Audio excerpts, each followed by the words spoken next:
All right, let's jump into it today, huh? We're doing a deep dive on DApps.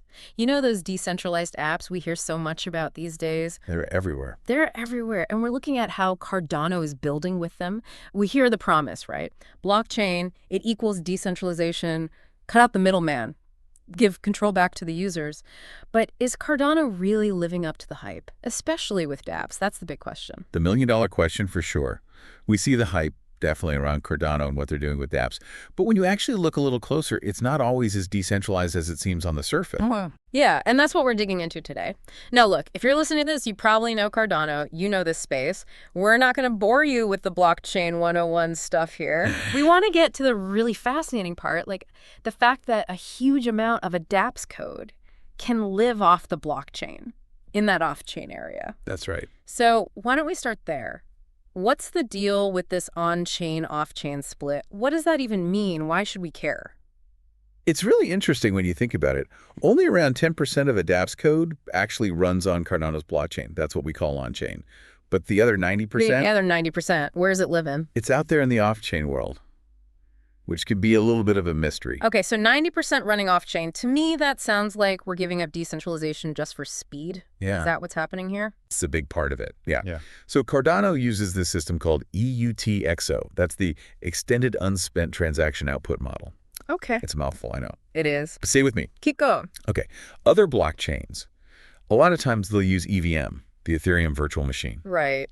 It's a little different. Think of EVM like everyone's got to line up to pay at a toll booth. Right. One at a time. Right. Okay. So it creates these bottlenecks. It slows things down. Blockchain traffic jams. Exactly. Blockchain traffic jams. Thank you. EUTXO is more like, imagine a system where those cars can pay their toll while they're driving. Okay. No stopping required. Interesting. Right. It keeps things moving, even with a lot of traffic. So more transactions, faster speeds, that makes sense. But I still don't see how that gets us to this off-chain issue. So to achieve these speeds, Cardano pushes a lot of that heavy lifting off-chain, the really complex computations. It keeps the blockchain lean, makes it efficient, but it also means that a huge chunk of what makes a DApp isn't under the direct control of the blockchain. Okay, so we're starting to see the issue here, right? We have a really fast blockchain, but we had to give up some of that core decentralization to get it. So what's the solution? What do we do? Does anyone have an answer to this off-chain puzzle? Well, someone might. And it seems like one developer might actually have a solution to this. Adriano, Fiorenza, and the GameChanger Wallet. Yeah. Ever heard of it? Definitely. His work is really interesting. He's not just building another wallet, you know. He's kind of challenging everyone, asking, are we building Web 3 or are we building, like Web 2.5? Or something like that. Yeah, Web 2.9. I like that. Yeah. Web 2.9. So what's his take on this whole off-chain dilemma?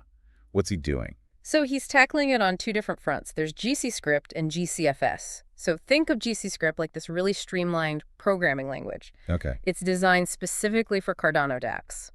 And it's all about making it easier to build with decentralization in mind. So you're giving developers the right tools from the beginning. You're not making them kind of figure it out as they go. Yeah, it's like bake it in from the start. Yeah. And then it gets really interesting with GCFS, the GameChanger file system. Remember that 90% of off-chain code? Yeah.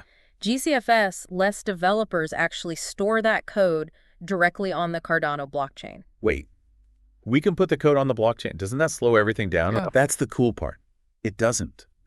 And by putting it on chain, all that code becomes public. Everyone can see it. You can't tamper with it. Oh, okay. And that takes away that central point of failure that we talked about earlier. So it's like we're taking the whole DApp engine and welding the blueprints right onto the blockchain itself. Exactly. No one can mess with it. Everybody knows how it works. I love it. Yeah.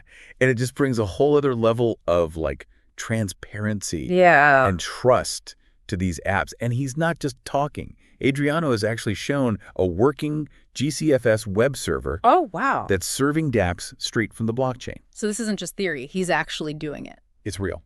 That's amazing. Yeah. And it might seem like a small thing, but it really begs a bigger question. If we can solve this off-chain problem, could Cardano really be the gold standard for decentralized dApps? And that is the question we'll leave you with today. What do you think? A truly decentralized future? Is it possible? What's it going to take to get us there? We'd love to hear your thoughts. Check out the GameChanger Wallet, explore those Cardano forums, and as always, happy diving.